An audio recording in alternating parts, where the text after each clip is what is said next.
Hello guys, welcome back to my channel behind the crime. अगस्त 2002 England की Cambridge शहर में एक ऐसी घटना देखने को मिलती है जिसने पूरे ब्रिटेन को हिला कर रख दिया था। दो लड़कियां Holly Wells and Jessica Chapman, जिनकी एज करीबन 10 साल थी, वो दोनों अचानक से गायब हो जाती हैं। उनका यूं गायब हो जाना पूरे शहर में हड़कंप मचा देता है, जिसके बाद आस पड़ोस के सभी लोग उन्हें ढूंढने में लग जाते हैं और वहीं पुलिस भी उन्हें ढूंढने के लिए एक सर्च ऑपरेशन लॉन्च करती है। देखते ही देखते कई दिन बीत जाते हैं, लेकिन जेसिका और होली का कोई आता पता नहीं था। जिसके बाद पुलिस उस स्कूल की भी तलाशी करती है जहां वो दोनों लड़कियां पढ़ती थी, और वहीं चेकिंग के दौरान पुलिस को वहां एक डस्टबिन से होली और जेसिका के आधे जले हुए कपड़े बरामद होते हैं। इसके बाद उन दोनों की जिंदा होने की जो थोड़ी बहुत उम्मीद बची थी वो भी अब खत्म हो चुकी थी। पुलिस इन्वेस्टिगेशन शुरू करती है और इसके कुछ ही दिनों बाद उनके घर से 19 किलोमीटर दूर एक कैनाल के साइड पर होली और जेसिका की बॉडीज मिलती हैं। बॉडीज मिलने के बाद अब पुलिस के सामने सबसे बड़ा सवाल ये था कि आखिर उन दोनों मासूम लड़कियों की जान किसने और क्यों ली थी। ये जानने के लिए आपको हमारे साथ इस वीडियो के अंत तक बने रहना होगा। So my name is Surjit and let's talk about today's case which revolves around Holly Wells and Jessica Chapman.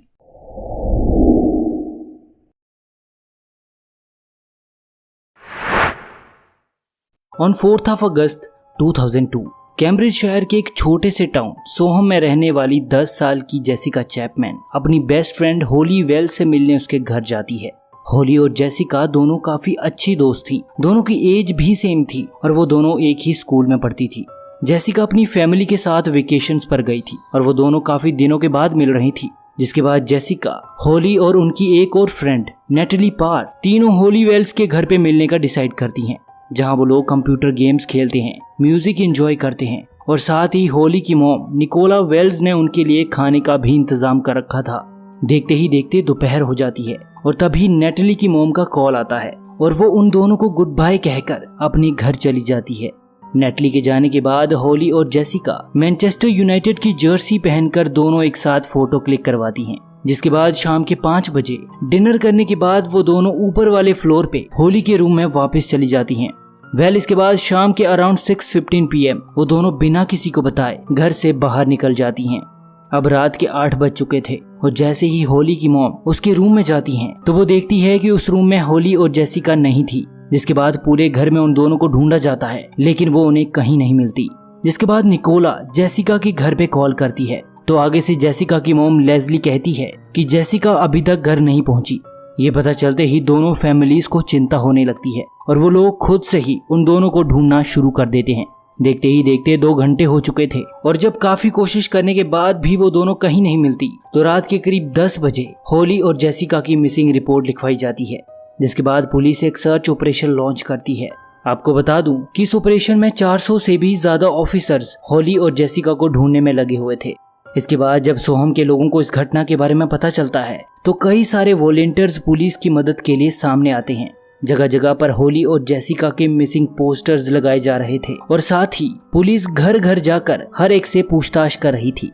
काफी छानबीन करने के बाद भी जब पुलिस उन्हें ढूंढने में नाकाम रहती है तो पुलिस को इस बात का शक होने लगता है कि शायद होली और जेसिका को किडनैप कर लिया गया है। जिसके बाद शहर के सभी रजिस्टर्ड क्रिमिनल से भी पूछताछ करी जाती है, लेकिन इससे भी पुलिस को कोई ज्यादा मदद नहीं मिलती। इसके बाद पुलिस एक एक करके उस एरिया में लगे सभी CCTV कैमरास को चेक करती है और चेक करने पर ये सामने आता है कि घर से निकलने के 15 मिनट बाद उन दोनों को घर के पास ही में एक लोकल स्पोर्ट्स सेंटर के बाहर लोकेट किया गया था और वो दोनों सोहम विलेज कॉलेज की ओर जा रही थी। जिसके बाद पुलिस उस रूट में रहने वाले सभी लोगों के घरों में जाकर पूछताछ करती है तो कई सारे लोग इस बात का दावा करते हैं कि उन्होंने 4 अगस्त की शाम को उन दोनों लड़कियों को मैनचेस्टर यूनाइटेड की जर्सी पहने वहां घूमते हुए देखा था। लेकिन इस सब में एक आदमी ऐसा था जिससे होली और जेसिका ने बात भी करी थी और वो था 28 साल का इयान हंटली, जो कि सोहम विलेज कॉलेज में एज अ केयर टेकर काम करता था।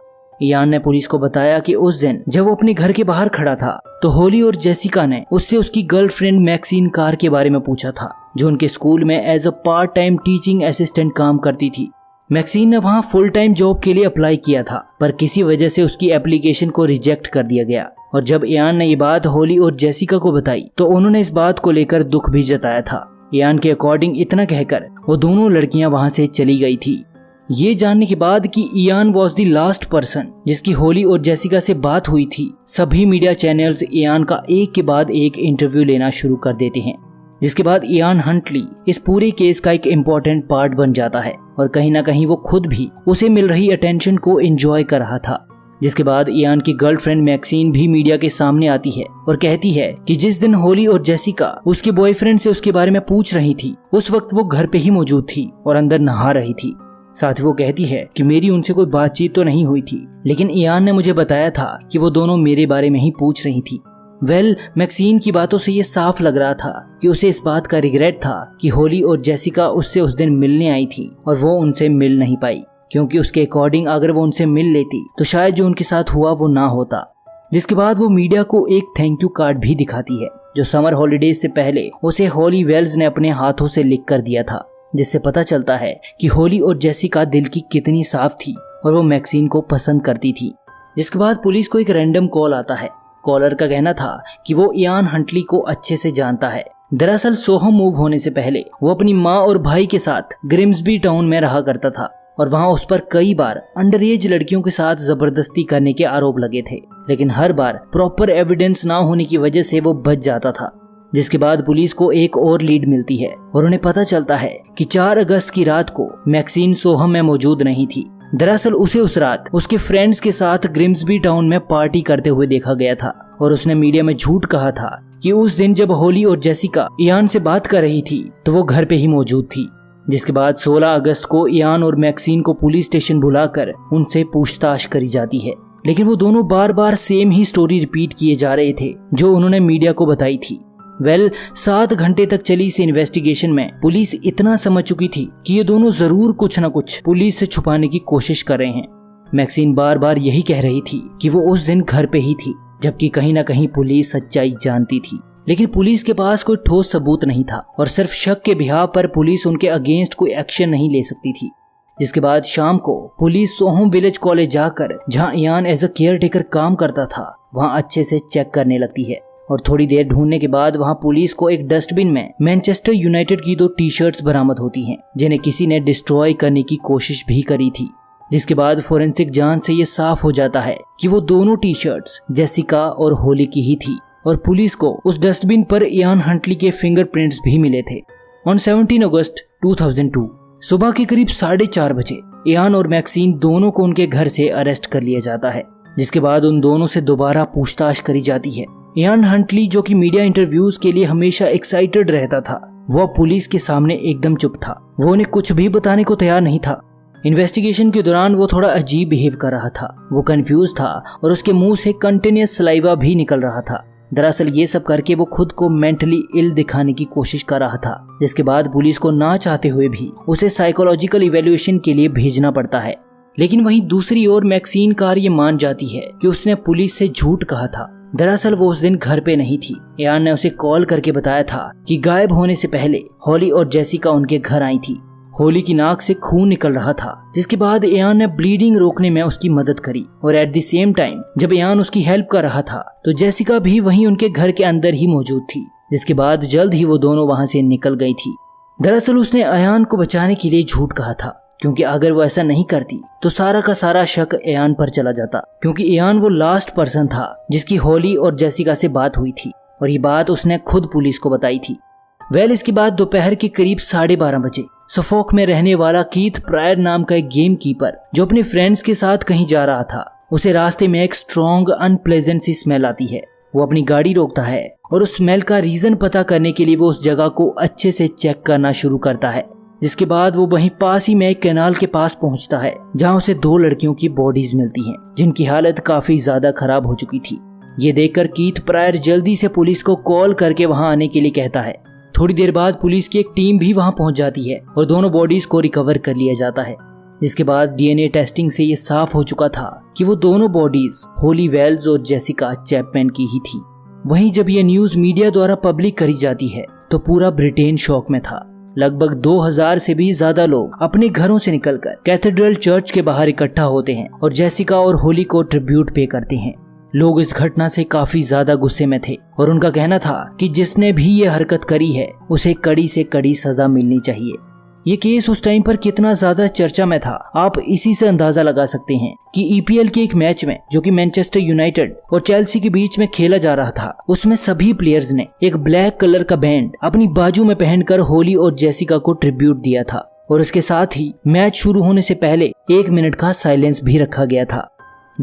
इसके बाद जब ये न्यूज मैक्सिन कार को बताई जाती है और साथ ही उसे ये भी बताया जाता है कि जहां होली और जेसिका के कपड़े मिले थे वहां इयान हंटली के फिंगरप्रिंट्स भी मिले हैं, तो ये सुनकर मैक्सिन जोर जोर से रोना शुरू कर देती है क्योंकि वो इस बात को मानने को ही तैयार नहीं थी कि इयान उन दोनों लड़कियों के साथ कुछ ऐसा कर सकता है।